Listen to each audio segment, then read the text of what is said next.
ప్రభునామానికి నిరంతర స్తుతి కలుగును గాక. పరిశుద్ధ గ్రంథంలో ఒక మాట చదువుకుందాం. మొదటి దినవృత్తాంతముల గ్రంథం 4వ అధ్యాయం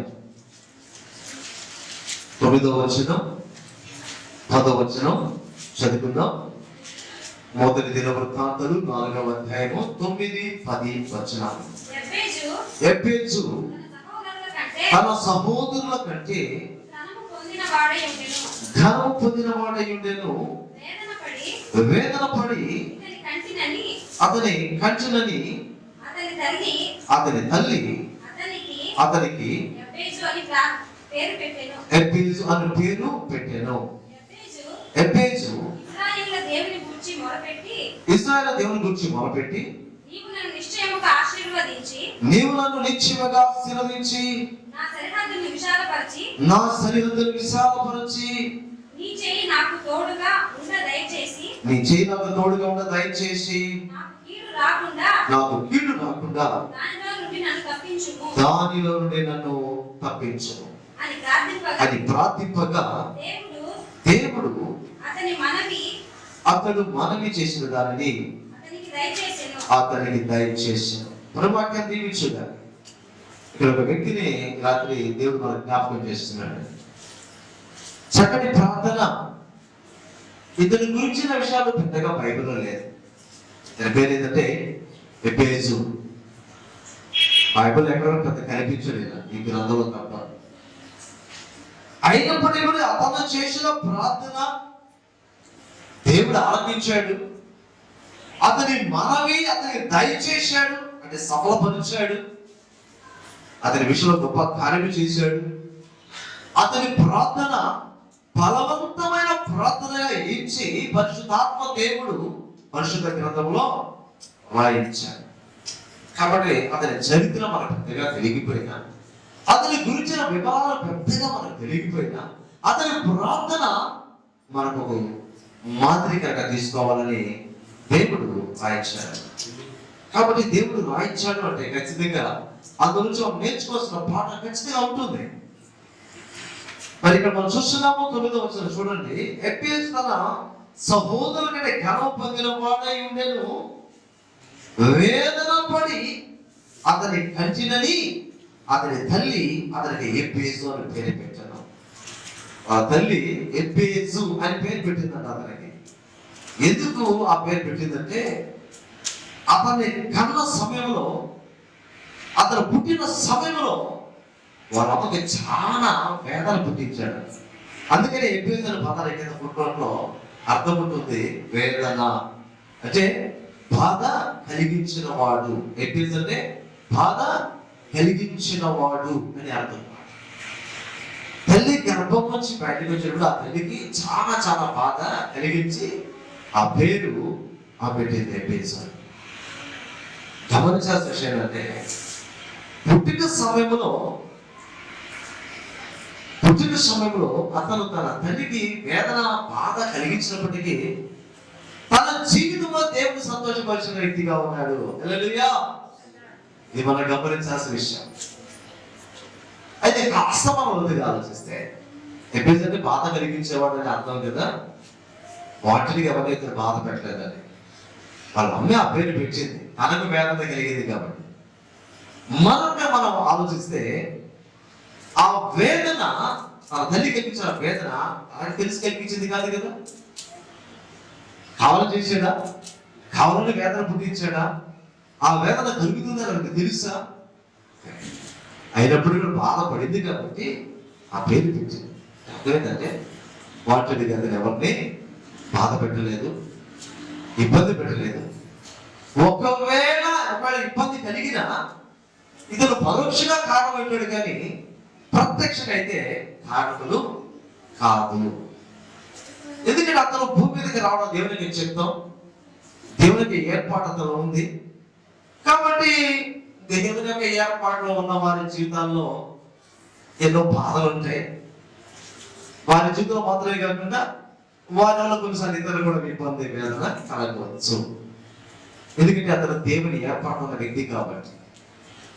అతని జన్మనిచ్చే సమయంలో వాళ్ళ అమ్మ కూడా బాధపడింది. మరేమో బాధపడలేదా? యేసుప్రభు జన్మనిచ్చేటప్పుడు బాధపడింది కదా, ఎంత దూరం ప్రయాణం చేసింది బాబా తల్లి. కాన్పు కూడా సరైనటువంటి స్థలము లేకుండా ఎక్కడో మార్గంలో కలిసింది ఆ మరియమ్మ.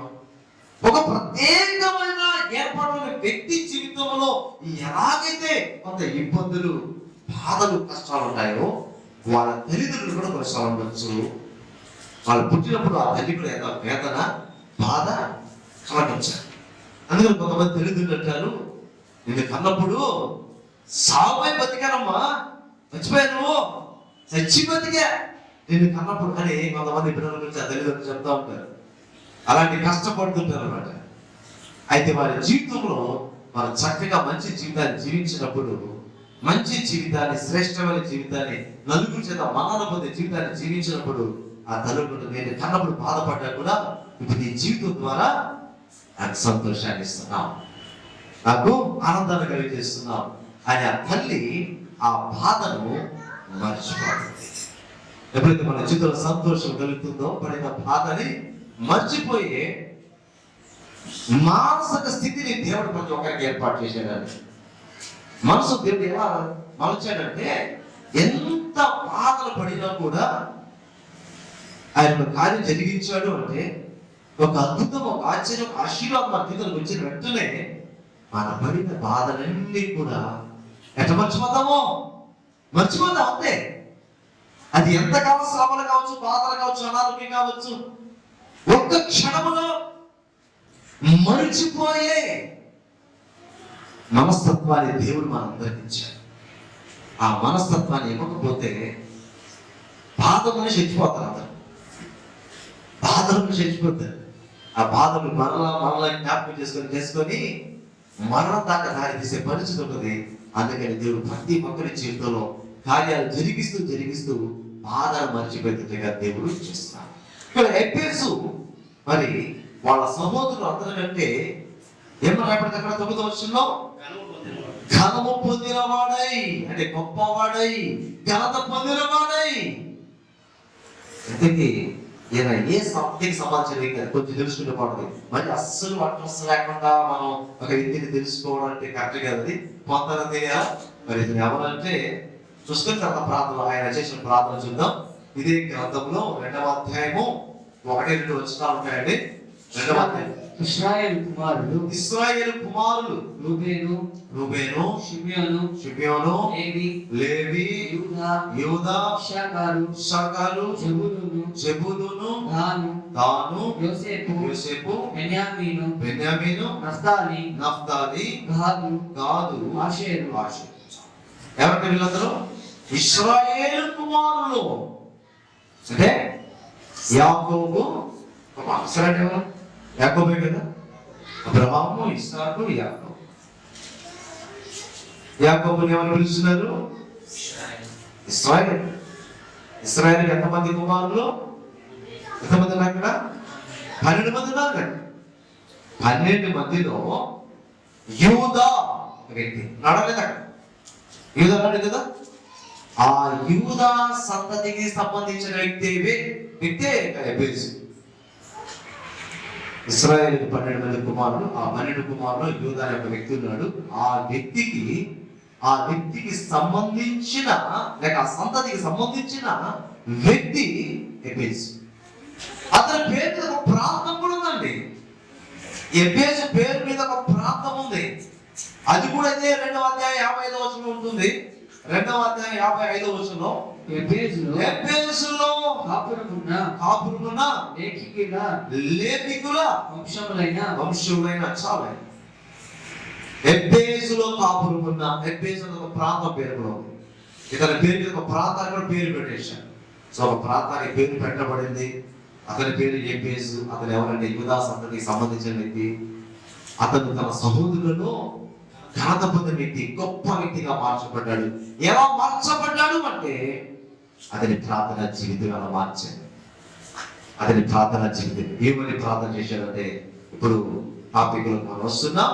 ఎఫెసు 10వ వచనం చూస్తున్నాం. 4వ అధ్యాయం 10వ వచనంలో ఎబేజు ఇశ్రాయేలీల దేవుని గురించి మొరపెట్టి నీవు నన్ను నిశ్చయముగా ఆశీర్వదించి నా సరిహద్దులు విశాలపరచి నీ చేయి నాకు తోడుగా ఉండ దయచేసి నాకు కీడు రాకుండా దానిలో నుండి నన్ను తప్పించుము ప్రార్థింపగా దేవుడు అతడు మనవి చేసిన దానిని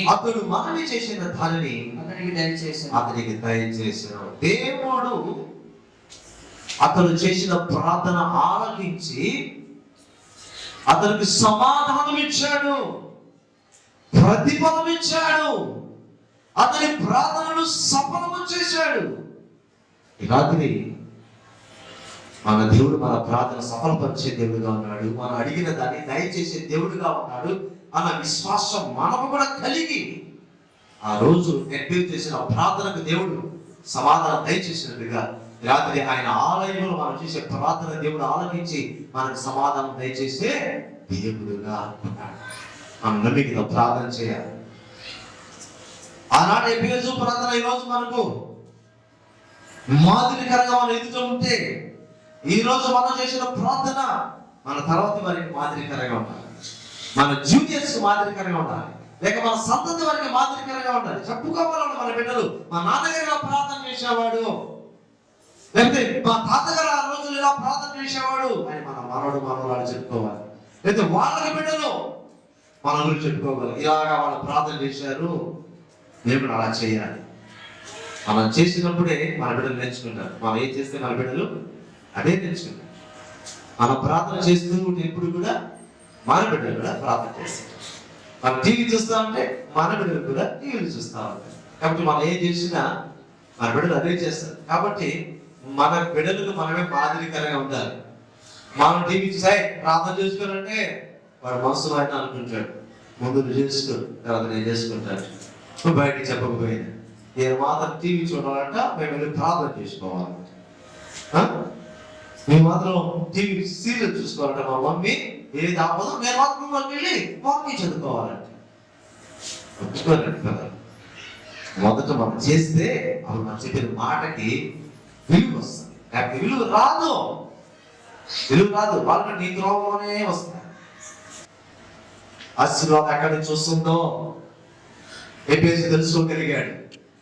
ఒక వ్యక్తి నిజంగా ఆశీర్వదింపబడాలంటే, ఒక వ్యక్తి తన జీవితంలో స్థిరమైన ఆశీర్వాదం స్వతంత్రించుకోవాలంటే, కలిగిపోయి ఆశీర్వాదం ఒక వ్యక్తి పొందాలి అంటే అది దేవుని దగ్గర నుంచి మాత్రమే వస్తుంది అన్న సత్యాన్ని ఎబేజు తెలుసుకున్నాడు. కాబట్టి నిశ్చయంగా నీవు నన్ను ఆశీర్వదించు. దేవుని ఆశీర్వాదం కోరుకునే వ్యక్తులుగా మనం ఉండాలండి. యెహోవా ఆశీర్వాదము ఐశ్వర్యము కలుగజేయును అని బైబిల్ సాక్ష్యం ఇస్తుంది. నరుల కష్టము చేత ఆశీర్వాదం ఎక్కువ కాదు. నీవు కష్టపడవచ్చు, సంపాదించవచ్చు, మంచిదే. సంపాదించుకుంటే సోమరిగా ఉండమని దేవుడికి చెప్పలేదు. మన చేతగా పనులు మన జీవితం మనం చేయాలి. ఎవరి చేతగా పని వాళ్ళు దేవుడు ఇస్తాడు. ప్రతి వాళ్ళకి పని ఉంది, చేయాలనే తపన ఉండాలి తప్ప పని లేదు అని చెప్పడానికి లేదు. అందరు కూడా పని చేయదగ్గ వసతులు ఉన్నాయి.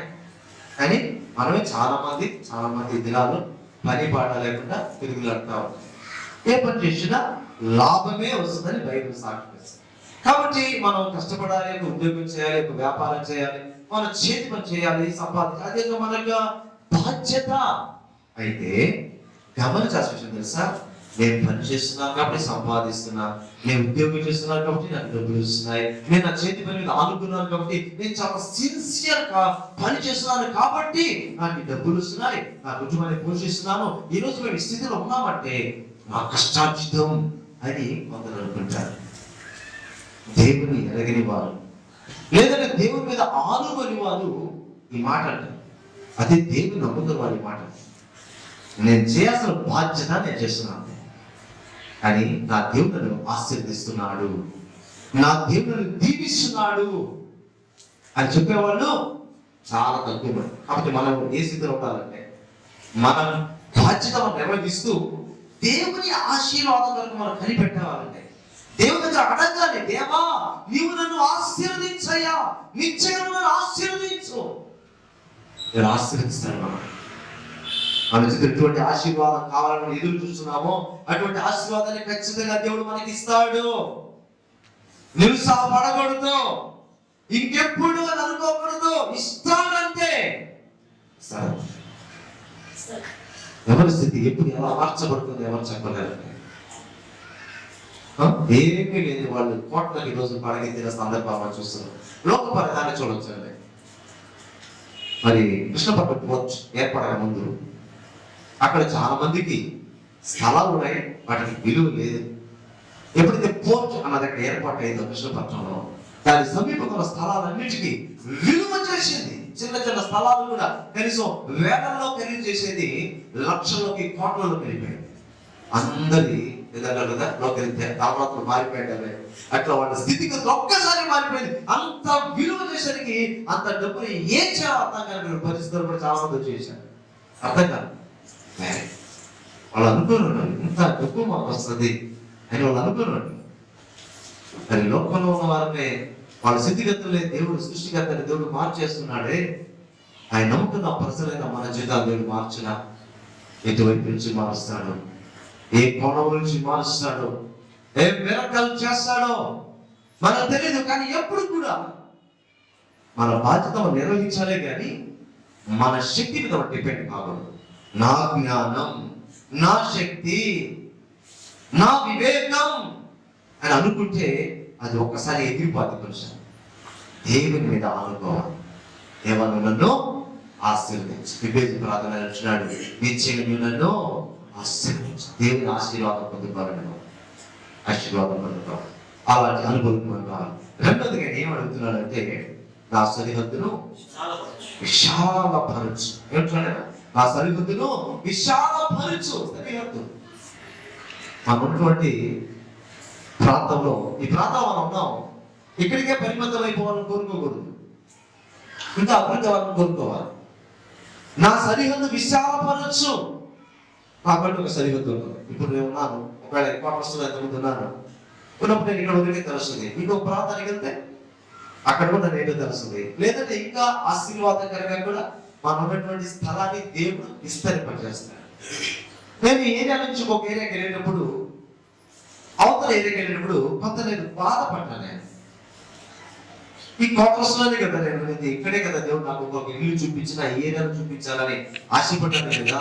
ఈ ఏరియా దాని పక్క ఏరియాలో ఇల్లు చూపించాలని దేవుడు అని మనసులో వేదన పడతా ఉన్న లోపల ఇల్లు దొరికేసింది, అడ్వాన్స్ కూడా ఇచ్చేసాను. ఆయన లోపల ఒక రకమైన వేదన. ఈ ప్రాంతంలోనే కదా దేవుడు నన్ను పెట్టాడు, మళ్ళీ ఎందుకు పక్కకి తీసుకెళ్ళాడు? వెంటనే దేవాది దేవుడు మా ఇంట్లో ఒక వాక్య స్టిక్కర్ అతికించింది అనమాట. అలా బాధపడుతూ ఆ వాక్యం వెళ్తే దేవుడు నాతో మాట్లాడుతున్నాడు, నీ సరిహద్దు విశాలపరచుకో. అంటే నువ్వు ఒక స్థలానికి పరిమితం కాకూడదు, వెళ్ళిపోతూ ఉండాలంతే. ఒక క్వార్టర్స్ కి పరిమితం అయిపోకూడదు. ఇంకా ఇంకా ఇంకా నీ స్థలాన్ని నువ్వు విశాలపరచుకోవాలి, నీ సరిహద్దు విశాలపరచుకోవాలి. ఇప్పుడు క్వార్టర్స్ వెళ్ళిపోయింది, ఇప్పుడు క్వార్టర్స్ అక్కడ దాకా నేను ఉన్నాను, ఇంకా ఇంకా అక్కడ దాకా. మన సరిహద్దు విశాలపరచబడాలని దేవుని అడగాలి. దేవుడు ఖచ్చితంగా సరిహద్దు విశాలపరచాలి. ఇతని ప్రార్థన ద్వారా యూదా సంతతిలో ఎంతో మంది ఉండొచ్చు, యూదా సంతతిలో ఎంతమంది పుట్టి ఉండొచ్చు, కానీ ఈ ఎబ్బేజు ప్రార్థన ద్వారా యూదా సరిహద్దు విశాలపరచబడిందంట. హల్లెలూయా. చూసారా, ఒక్కడ చాలండి వంశానికి అన్నట్టుగా. యూదా వంశం ఎంతో మంది పుట్టింటారు, ఎవరు ఇలాంటి ప్రార్థన చేయలేదేమో. ఎబ్బేజు చేసేటు ప్రార్థన విశాలపరచని. కాబట్టి యూదా వారి ప్రాంతం, వారి సరిహద్దు విశాలపరచబడింది ఎబ్బేజు ప్రార్థన ద్వారా. మన ప్రార్థన ద్వారా మన కుటుంబ యొక్క సరిహద్దులు విశాలపరచబడతాయి, మన వంశం విశాలపరచబడుతుంది. ఎక్కడ దాకా వెళ్ళిపోతామో మనకే తెలియదు. దేశాలు దాటిపోవచ్చు, ఖండాలు దాటిపోవచ్చు. రేపు మనం చెప్పొచ్చు, నా బిడ్డ ఇంగ్లాండ్ లో ఉన్నాడు, లేదా నా కూతురు అమెరికాలో ఉంది అంటే అక్కడ దాకా వెళ్ళిపోయింది నీ వంశం, నీ సరిహద్దు అక్కడ దాకా వెళ్ళిపోయింది. రాష్ట్రాలు దాటిపోయింది, దేశాలు దాటిపోయింది, ఖండాలు దాటిపోయింది. అలా కోరుకోవాలి. ఖచ్చితంగా దేవుడు నడిపిస్తాడు. దేవుడు వాగ్దానించాడు కదా, నన్ను అడుగు జన్మని స్వాస్థ్యముగాను భూమిని దిగంతముల వరకు సొంతగా ఇసలేదే నడిపించుకుని వెళ్ళిపోతా అంతే. నడిపించుకుని వెళ్ళిపోతాడు దేవుడు మన దేవుడు. ఈ రాత్రి అలాంటి విశ్వాసం కలిగి మనం కూడా ప్రార్థన చేయాలి. మూడవదిగా మొదటి కోరుకుంటున్నాడు, ఆయన ఆశీర్వాదం మాత్రమే కాదు, సరే విశాలపరచడం మాత్రమే కాదు, మరొకటి కూడా అడుగుతున్నాడు దేవుడిని, నీ చెయ్యి నాకు తోడుగా చూసారా, నీ చెయ్యి నాకు తోడుగా ఉండ దయచేయము. నీ చెయ్యి నాకు తోడుగా ఉండ. ఎందుకంటే ఆయన చెయ్యి మన తోడుగా లేదనుకో చాలా చేతులు మన మీదకి వచ్చేస్తాయి అని చేసేదాన్ని. ఆశీర్వదింపబడే వ్యక్తిని ఏం చేస్తారంటే, ఒక వ్యక్తి ఎదుగుతున్నాడంటే వాడిని అని చేయాలంతే అని చుట్టూరా చాలా మంది వేస్తారు అన్నమాట. ఏమీ అభివృద్ధి లేకుండా, ఏమీ ఆశీర్వాదం లేకుండా, ఎక్కడ వేసిన గొంగడి అక్కడే అన్నట్టుగా ఉంటే ఎప్పుడు వాడి జోలికి రాలండి. వాడి దగ్గర టైం వేస్ట్ అండి. వాడి రోజు మనకేం వస్తుంది? దరిద్రుల దగ్గరికి వెళ్తే ఏమొస్తుంది? ఏం రాదు. అది కాస్త ఎదిగిన వాళ్ళ దగ్గరికి వెళ్తే ఏమన్నా ఇబ్బందులు పెడితే మనకేమన్నా రావచ్చు అనే ఉద్దేశంతో కావచ్చు. లేదా కొంతమంది ఇతను అభివృద్ధి అయిపోతున్నాడు, ఇతను ఆశీర్వదింపబడుతున్నాడు, ఇతను వదిలేస్తే రోజు రోజు రోజు రోజుకి విస్తరించిపోతా ఉన్నాడు. తన సరిహద్దులు విస్తరించిపోతా ఉంది. ఇంకా మనం గమ్ముగా ఉండకూడదు. 10 మంది కలిసుకొని కూర్చొని మాట్లాడుకోవాలి. ఏం మాట్లాడుకోవాలి? వాడిని ఎట్లా అడ్డు చేసేయాలి, అడ్రస్ లేకుండా ఎలా చేయాలి, కనుమరుగైపోతాడు, ఏం చేస్తే వాడు కనుమరుగైపోతాడు కలిసి ఆలోచిద్దాం అని ఒక టీం ఏర్పడుతుంది. ఆ టీం ఏర్పడి తలా ఒక చేసి ఎదిగే వ్యక్తిని ఏం చేస్తారు? అణిచేస్తారు. అణిచిపోయారు కదా. అలా అందరూ ఈ లోకంలో సాధారణమైన ప్రజలు అణచివేయబడ్డారు. కానీ నిజముగా దేవుని మీద ఆనుకున్న వారిని ఎవరు అణచివేయలేరు. ఆనాడు ఇజ్రాయేలుని ప్రజలని ఫరో చక్రవర్తి ఏం చేశాడు? అణచివేయాలని. ఏది విస్తరించిపోతున్నారు వీళ్ళు. రోజు రోజుకి ఈ ఇజ్రాయేలు ప్రజలు విస్తరించిపోతా ఉన్నారు. వీళ్ళు విస్తరించిపోతారు. వీళ్ళు ఏం చేయాలి? వీళ్ళని అణిచేయాలి. వీళ్ళకి కష్టాలు పెట్టాలి. సుఖం అంటే మేము తెలియకూడదు. జీవితం మీద విరక్తి కలగాలి. అలాంటి పని చాకిరి వెట్టి చాకిరి చేయిస్తే వాళ్ళంటే కురిగి కురిగి కురిగి కృషించిపోయి క్షీణించిపోతారు. పిల్లలు కూడా ఎక్కువ కనడం కావాలి. ఎందుకు కనడం? నలుగురు కంటే మరి ఏం సంతోషం ఉంది? నాలాగా వాళ్ళు బానిసలు అయిపోరు కదని నలుగురు కనివాళ్ళు కూడా ఒకరిద్దరు ఆపేస్తారు. సంతోషం 10 మంది నలుగురు కంటారు. ఎందుకు మనకెందుకు? మన దరిద్రం వాళ్ళకెందుకు? మళ్ళీ మనమే దరిద్రులుగా ఉన్నాము. నలుగురికి ఆ నలుగురికి దరిద్రాన్ని ఎందుకు పంచాలి? మనమే బాధపడుతున్నాం, కాబట్టి ఎందుకు బాధపడాలి అనేసి ఏం చేస్తామో వదిలే ఒకసారి తెచ్చాం అనుకునే వాళ్ళు వచ్చారు. ఆ కోణంలో నుంచి సరేనా. అలాగా ఆయన ఆ దినాల్లో ఫరో చక్రవర్తి అణిచేయాలతో చేశాడు. కానీ ఏమైంది? అణిచివేయాలనుకున్న కొద్ది వాడి యొక్క జనసంఖ్య వారి వంశము అభివృద్ధి చెందింది, విస్తరించింది. అలాగా కాబట్టి అణచివేయాలి అనుకుంటే మనల్ని మరి ఇంకా అభివృద్ధి అవుతాం. ఆ నేలకి ఇసి పట్టాలని ట్రై చేస్తారు. అదేమవుతుంది? వాళ్ళు కొట్టే కొట్టుడికి వేస్తారు. కాబట్టి ఇక్కడ నేను ఎందుకు అడుగుతాను? నీ చేయి నాకు తోడుగా అవచ్చు, నేను భద్రత కావాలి. దాన్ని అణిచివేయడం చాలా మంది వస్తారు. ఎందుకు? ఆశీర్వాదం పొందుతున్నాను. సరే విషయం అయిపోతా ఉంది. చూస్తూ గమ్ముగా ఎవ్వరూ కొంటారు. ఎందుకంటే అసూయ పనులు ఎక్కువైపోతాయి.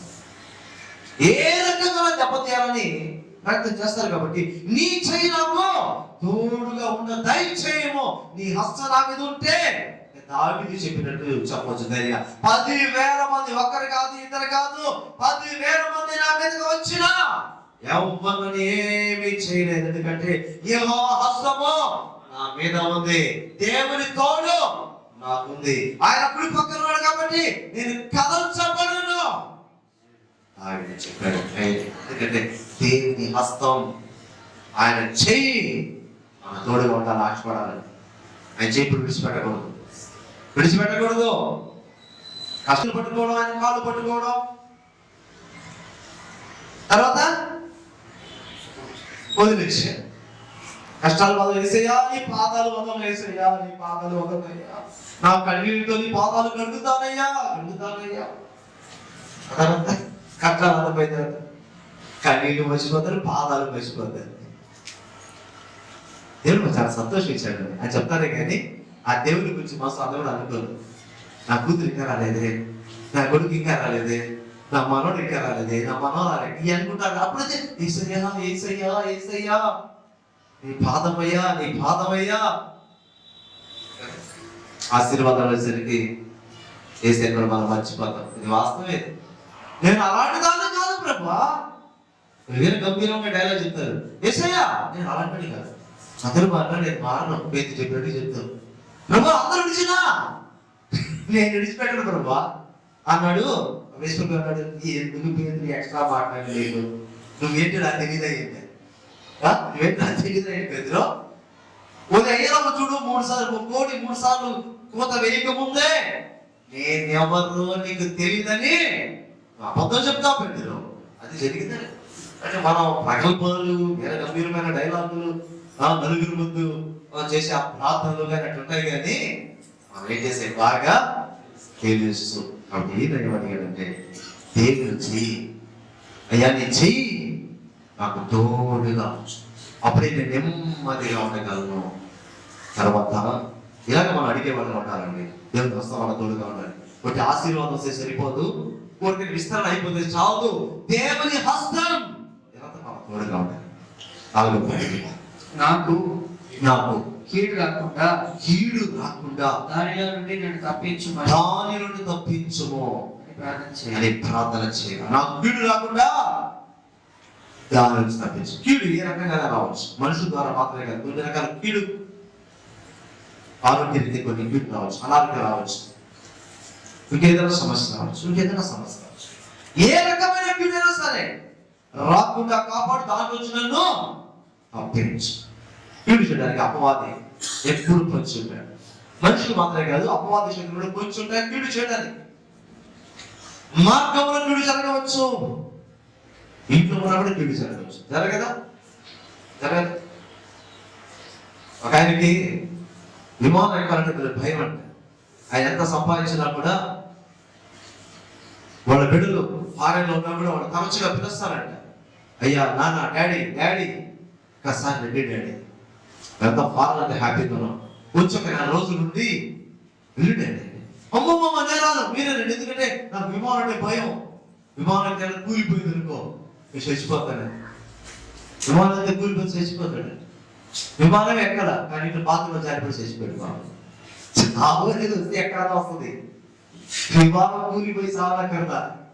మరణం వస్తే బాత్రూంలో జారిపోయి చచ్చిపోయాడు. ఎంతమంది లేదా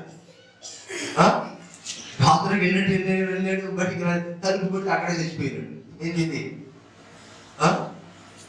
కాబట్టి దేవుడు తప్పించాలి, కానీ కీడు తప్పిస్తే ఎక్కడైనా సేఫ్. ఇంట్లోనే సేఫ్గా ఉంటావు, బయటలో సేఫ్గా ఉంటావు, ఫ్లైట్లో సేఫ్గా ఉంటావు.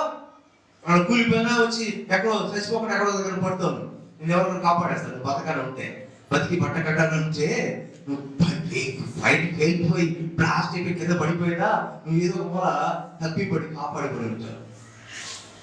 కాబట్టి ఇక్కడ ఏదైనా కీడు నుంచి నీ కీడు ఏమైనా రావచ్చేమో తప్పించు. నువ్వు మాత్రమే తప్పించగలవు. మంచి నమ్మకం. నువ్వు నేను తప్పించిన కీడు ఎక్కడ ఎలాంటి కీడు ఎవరికి తెలియదు, ఏ క్షణాన ఉంటుందో తెలియదు. అర్థమవుతుందా? మార్పు ఎన్నో పిలిచి దేవుడు మనం తప్పిస్తున్నాడు. అలా రాకపోకలు దేవుడి ప్రతి ప్రమాదం నుంచి, ప్రతి కీడు నుంచి మన ప్రాణాన్ని తప్పిస్తూ ఉన్నాడు. వాక్యం చెప్తుంది కదా. కాబట్టి ప్రతి కీడు నుంచి తప్పించు, దాని నుంచి నన్ను. మంచి ప్రార్థన మనం నేర్చుకున్నాం. మనం చేద్దాం, మన బిడ్డ చేత చేద్దాం, సంఘం చేత చేద్దాం. మంచి పాయింట్ కదా. ఎఫెసీ గురించి పెద్దగా తెలియకపోయినా ఆయన ప్రార్థనను మాత్రం దేవుడు జాగ్రత్తగా తీసుకొచ్చి బైబిల్లో పెట్టేశాడు. ఎందుకంటే మనం అంతా నేర్చుకోవాలని, అలా ఫాలో అవ్వాలని, అలా ప్రార్థన చేయాలని. అటువంటి మేలు ఒకసారి ఒక్కరున్నా చదువుకున్నా అలాగే మన ఇంటికి మనం ఒక్కరున్నా చదువు, మనం ప్రార్థన సంఘానికి ఒక్కరున్నా చదివిన వాడు సంఘం అంతా దీవిపడుతుంది. ప్రాంతానికి ఒక్కరున్నా చదివిన వాడు ఆ ప్రాంతాన్ని ఆశీర్వదించబడుతుంది. దేశానికి ఒక్కరున్నా చదివినటువంటి వాడు ఆ దేశమే ఆశీర్వదింపబడతారు దేవుని చేత అన్నట్టుగా ఇక్కడ ఎబ్బేసు ప్రార్థన ప్రత్యేకమైన ప్రార్థన. కాబట్టి మన జీవితం అంతా ఇక్కడ తెలియనట్టు మన కొన్ని మాదిరికరమైన విషయాలను ప్రజలకు అందజేస్తే చాలు. ఈ ప్రార్థన మనం అనుసరిద్దాం. దేవుడు అతని ప్రార్థన దాయం చేసినట్టుగా మన ప్రార్థన దేవుడు సఫలపరుస్తాడు. దేవుడు అలా సఫలపరిచాడు కాబట్టి 9వ వచనంలో చూశాము, ఎఫెసు సహోదరులందరికంటే ఘనము పొందిన వాడై ఉండాలి. ఎలా అంటే ఈ ప్రార్థన. ప్రభు సందేశం దీవించుగా ఆశీర్వదింపడదాం.